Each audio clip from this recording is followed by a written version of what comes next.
Now understand this. If somebody grabs me, they're already making an aggressive move. So I know where this hand is. If you're the Thai boxer, you're just already going, look, and all the strikes can be from this side. All your attacks can be from this side. Doesn't matter. You can just hit till he lets go. Even if he's holding that hand, I can still punch, still attack his whole side.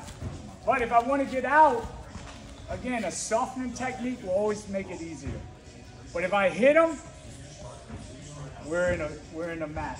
We're in a fight. Does that make sense? So if you escalate it, he's gonna escalate it higher. Does that make sense?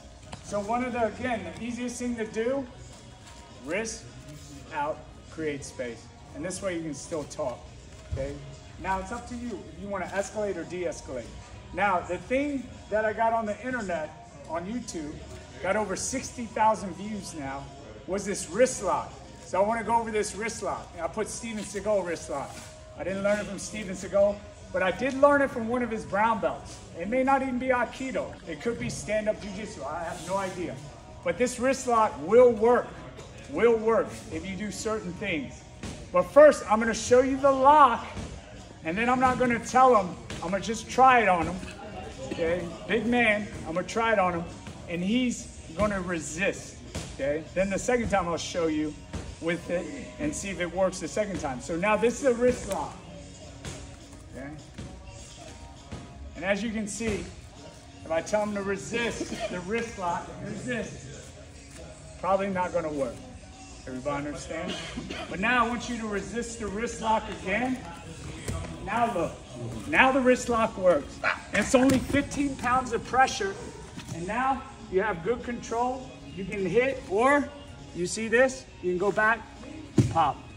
So the wrist lock will work. Not that you'll ever be in this situation where somebody's grabbing you and you got to escape. But if you do, this will work. Okay, this is the way the wrist lock looks. Point it out, I'm attached in here. And this is 15 pounds of pressure to make them go down. Okay. How do we get to that position without him pulling away? Look at my body. Okay.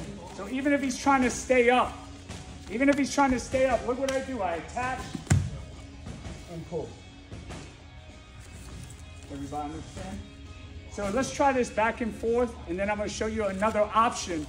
If the guy feels it and pulls away, I'll show you the second option I do. Let's try. 3, 2, 1. What I want to do is attach to him. I got to worry about this stuff. So when this punch is coming, I got to worry about this punch. That's why my head immediately goes down. So when I do the wrist lock, I attach. As I attach, I pull, and I'm like this, okay? Now this goes up. Now I want to keep this way. So when I grip it, his wrist is at this angle. This is all it takes. Look at this. Yeah, it doesn't take much. If I turn it like this, this is very difficult. He won't move. Okay, so it's like a sword. And I go this way with it. Everybody see? Now, here's the second option. Now I attach and he pulls it away. Now with my hand, because you're not going to pull away. Oh, it's just my hand away. Yeah, let's try it one more time. This is what will happen. He pulls away. Everybody look. Mm-hmm.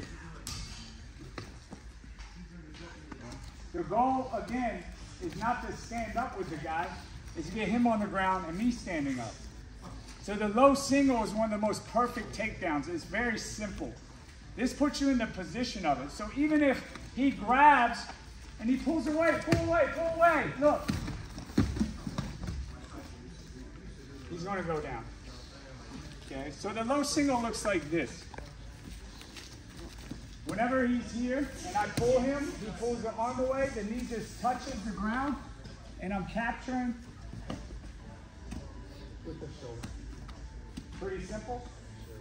So that's what you would do if they pull the hand away. You just go right into your low single.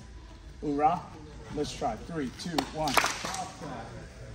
Now cross grab is a little different, okay? But you're still going to attach, and it's still 15 pounds of pressure.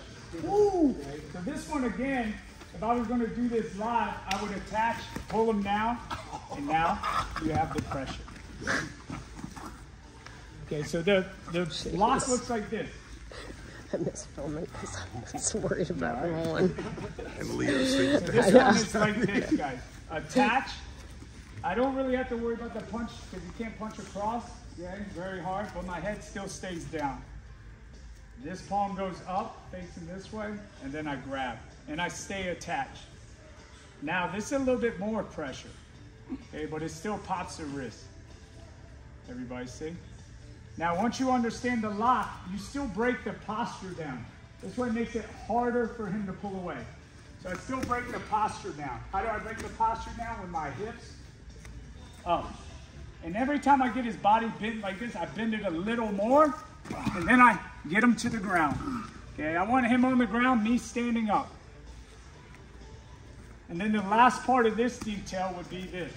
He grabs, I try to pull him down, he pulls his hand away. What do? Low single. So that would be the series.